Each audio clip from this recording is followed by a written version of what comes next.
Yeah, this year, stars such as Lewis Capaldi, Doja Cat and Billie Eilish, sorry, it's been a long morning, with him, have been praised for their transparency with their neurodiversity. Yeah, those artists have been using their music to express their experiences with ADHD, autism and Tourette's, among other things.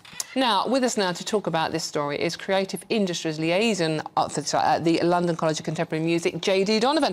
JD, thank you very much for coming in this morning. Good morning, both. Thank you for having me. Happy last Saturday. I know, thank you. And happy New Year to everyone when we get there. Exactly, it feels like a long stagger in. What exactly is this about? So lots of artists up and down the UK and globally really have been expressing and opening up about their neurodivergence. Now, neurodiversity basically means, as Martin just explained, it's the range of responses across a normal population in brain function. But really that can be, you know, Tourette's, ADHD, it can be anything that perhaps is a challenge. And these artists that you've just mentioned have been really opening up about that this year and deserve huge credit for doing so. We've done some really interesting research we'll discuss in a second into how younger people particularly relate more to neurodiversity and see it as a route into the music industry and creative industry. And the fascinating thing about, as old-fashioned people might say, if you're on the spectrum, it's often linked with extreme creativity, with genius, with seeing the world in a different way. And if you can channel that and harness that and put it forward, it's an incredible part of the creative process. Well, exactly, and we're here to celebrate that. Ultimately, we shouldn't really be having this discussion at all because it will be normalised. And so people like Lewis Capaldi, some people watching right now may have seen that incredible moment on the stage at Glastonbury this summer where his tics from his Tourette's kicked in and he really struggled to finish his hit single. The crowd did. Yeah. And music is about connection. You know, you listen to a song in the morning, maybe feeling a bit down, it's the last Saturday of the year, maybe you haven't achieved what you want in 2023, you put on your favourite record and you feel great again. And, you know, neurodiverse individuals maybe having to think outside the box a little bit more. They have to think their way around things, and that connection, that creativity through music is one way they can do so. How does music help with some of these disorders? I think it's an outlet. Yeah. It's an outlet, and they're able to express. At LCCM, we believe in the Schopenhauer principle that music is the highest form of human expression.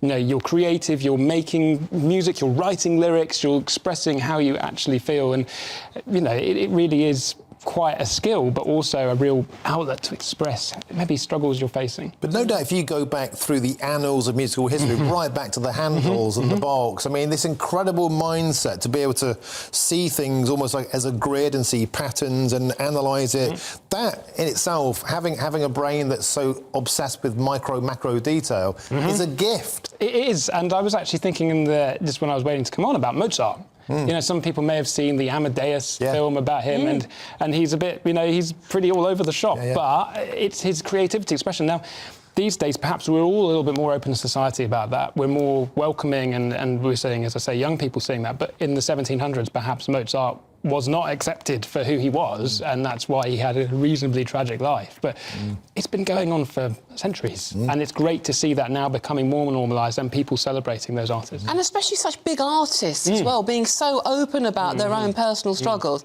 So encouraging for youngsters who are watching and listening. Right, and so at LCCM we've done this research into neurodiverse musicians, and we found that over 57% of 16 to 24-year-olds particularly see the creative industries and the music industry as a place where they can be more supported in employment. It's a better home for them to have their skills recognised or accepted. I'm thinking about all the brilliant people in the newsroom, you know, and this is a creative industry. We're all creative professionals, and we're all, you know, working together, and it's really great to see younger people seeing that. I think there is a generational shift going on. You just alluded to that. Yeah, there is. And I hope that everyone sort of has a think about this right now watching and goes, how can I support neurodiverse individuals better? Because it's on all of us to do so. Superb. JD Donovan, excellent and thought-provoking stuff. And the best way of going forward now on this is to speak to a neurodivergent musician in person. Samantha Penman joins now. Samantha, thanks for joining us.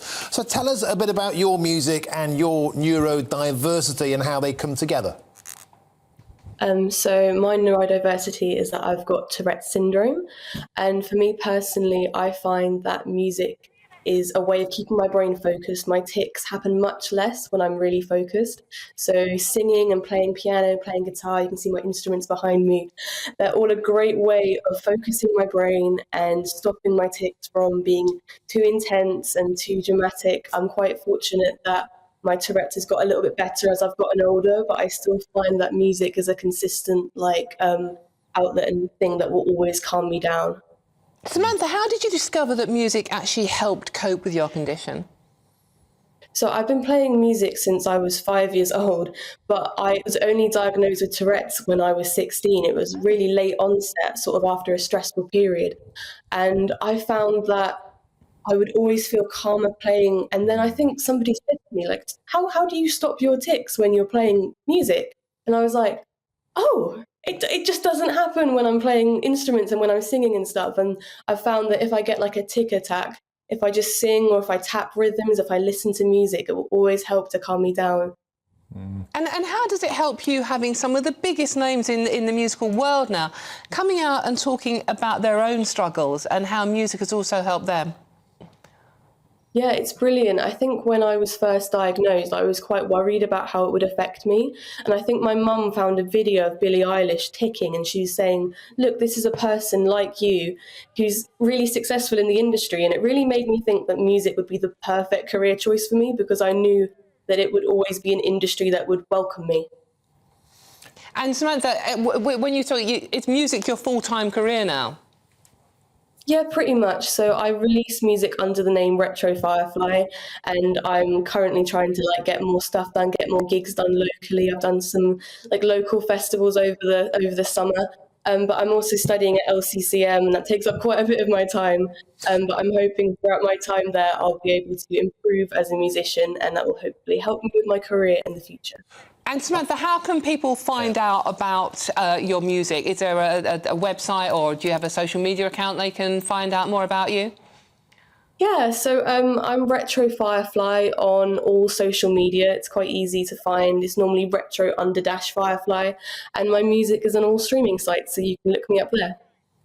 Okay, Brilliant. superb. Samantha Penman, thank you very much. And good luck with the music. Yeah, good luck with that. Thank you. And she got through without Tourette's. I know. And JD, thank you so much for joining us in the studio. Fascinating topic. And it just goes to show you, if you can harness what you think might be an issue or a problem and turn it into something amazing and creative, what a win. I think that's so important. The message is getting out there now that what you think might be a problem is actually can be turned to your advantage. Yeah, great stuff. Samantha, great example.